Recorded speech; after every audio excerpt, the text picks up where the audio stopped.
পাকিস্তান বনাম অস্ট্রেলিয়ার মধ্যকার যে তৃতীয় টি-20 ম্যাচ অনুষ্ঠিত হয়ে গেল, সেই ম্যাচটা বিগত দুটো ম্যাচে পাকিস্তান হেরেছে, এটা আমরা সকলেই জানি। কিন্তু তৃতীয় টি-20তে যেটা ঘটলো সেটা আসলে পাকিস্তানের ক্রিকেটকে কতটা নিম্ন পর্যায়ে নামিয়ে দিতে পারে, সবকিছু হবে আজকের আলোচনায়। দেখুন, একটা দলের batting line up, bowling line up এবং ফিল্ডিং সেট আপ সকল কিছুই এত বিভৎস রকমের খারাপ হতে পারে, সেটা পাকিস্তানের এই দলটা না দেখলে আপনি বিশ্বাসই করতে পারবেন না। ভিডিওর প্রথমেই একটা কথা বলে দিই, পাকিস্তানের এই দলটার সাথে যদি জিম্বাবুয়ে কিংবা কেনিয়া কানাডার মতো কোনো দল এখন বর্তমান সময়ে খেলতে আসে, তারা নিশ্চিতভাবে জয়লাভ করবে, এটা বলেই দেওয়া যায়। আজকের ম্যাচের টস আপডেট থেকে শুরু করা যাক। দেখুন, আগের দুই ম্যাচে অস্ট্রেলিয়া আগে ব্যাট করে তারা ম্যাচ জিতেছে।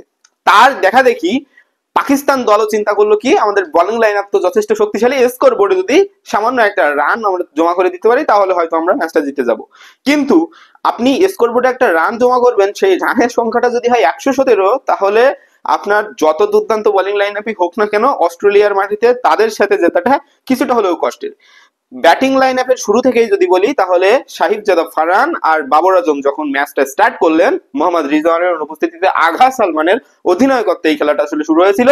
তো সেই স্টার্টের পরে দ্বিতীয় ওভারেই কিন্তু ওপেনার শাহিবজাদা ফারহানের খুবই নিন্দনীয় একটা পোর শট খেলে তিনি প্যাভিলিয়নের পথ ধরলেন। আসলে শুধু সেই শাহিবজাদা ফারহান না, আপনি তার পর থেকে একের পর এক বাবর আজম বলেন, হাসিবুল্লাহ বলেন, তারপরে আপনার ক্যাপ্টেন আগা সালমান বলেন, বা তার পরবর্তীতে যে ব্যাটসম্যান গুলো নেমেছে, সবার আউটের ধরন যদি আপনি দেখেন, বিশ্বাস করেন এত বাজে, এত পোর শট সিলেকশন ছিল তাদের, সেটা চোখে লাগার মতো। এবং এত নিন্দনীয় ক্রিকেট তারা কিভাবে খেলতে পারে, এবং তাদের বর্তমান যে টিম কন্ডিশন, তাদের ব্যাকআপ প্লেয়ার বলেন বা তাদের মেইন টিম বলেন, সবকিছু বিবেচনায় তারা একদম ধরাশায়ী। এই পাকিস্তান দল বর্তমান সময়ের ক্রিকেটে জঘন্য, ন্যূনতম তাদের মাঠে দাঁড়ানোর অ্যাবিলিটিটুকু নেই।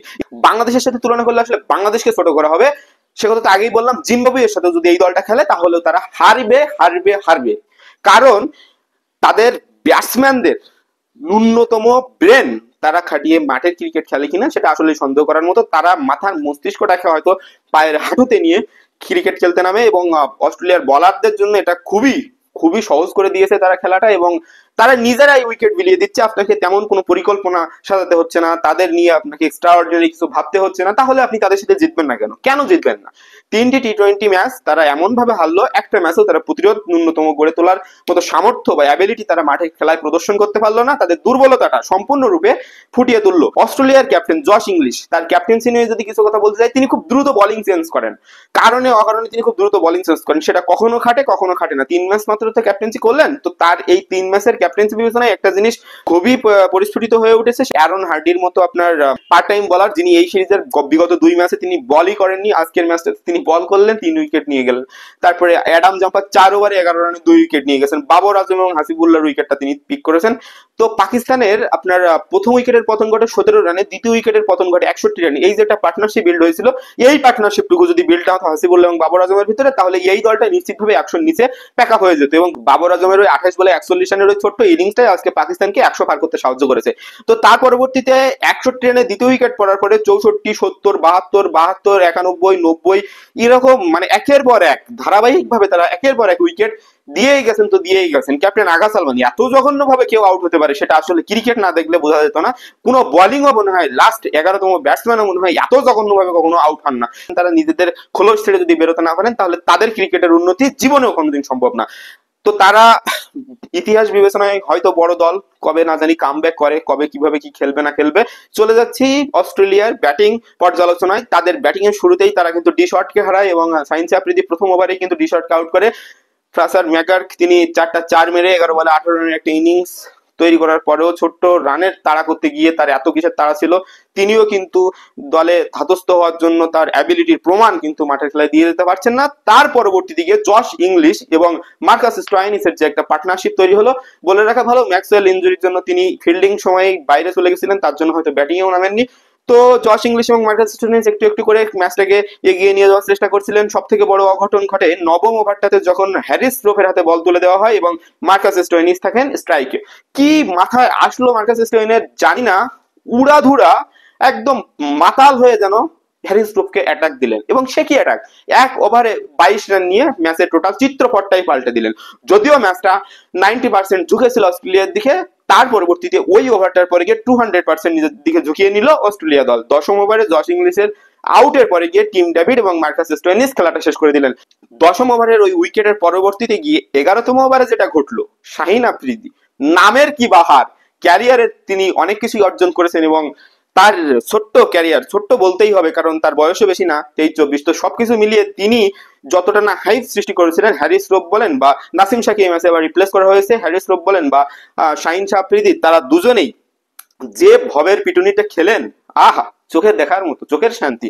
শাহিন আফ্রিদিকে যেভাবে উড়াধুরা পিটালেন মার্কাস স্টোয়নিস এবং টিম ডেভিড, 25 রান ওই 11 ওভারটাতে নিলেন, তো তখন দেখে মনেই হচ্ছিল যে এই পাকিস্তানকে নিয়ে পুরো যেন ছেলে খেলা করা হচ্ছে। এই শাহিন আফ্রিদি আর হ্যারিস রোফকে যেভাবে ভবের পিটুনি দিলেন মার্কাস স্টোয়নিস, সেটা আসলেই দেখার মতো। উনি 61 রানের ইনিংসে তিনি ম্যান অফ দ্য ম্যাচ হয়েছেন, 8 উইকেট নিয়ে এই সিরিজটাতে ম্যান অফ দ্য সিরিজ হয়েছেন স্পেন্সার জনসন। শুধু একটাই আফসোস, অস্ট্রেলিয়া দলের হওয়া উচিত যে এই দলটার সাথে এত বাজে মানের, এত বাজে পারফরমার যে দলটা আছে সেই দলের সাথে তারা ওয়ানডে সিরিজ কিভাবে হারলো, এই আফসোসটা অস্ট্রেলিয়া দলের বর্তমানে হয়তো হচ্ছে।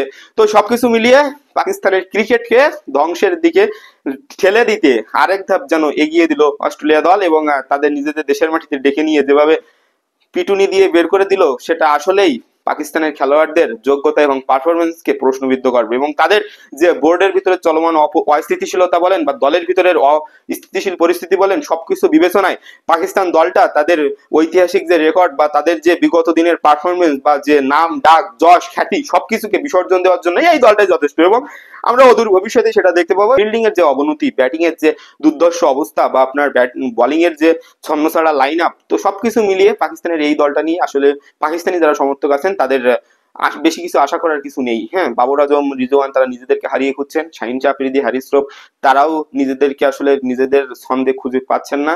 তো ভালো ভালো নাম করা খেলোয়াড়রা যখন এভাবে হারিয়ে যেতে লাগে তখন ক্রিকেট ফ্যান হিসেবে আপনার খারাপ লাগতেই পারে। ক্রিকেট মাঠের খেলার যে সৌন্দর্য সেটা ফিরিয়ে আসুক, তারাও মাঠের খেলায় ভালো কিছু করুক, এটা সবারই আশা। তো ধন্যবাদ সকলকে, দেখা হবে পরবর্তী ভিডিওতে, সাথেই থাকুন।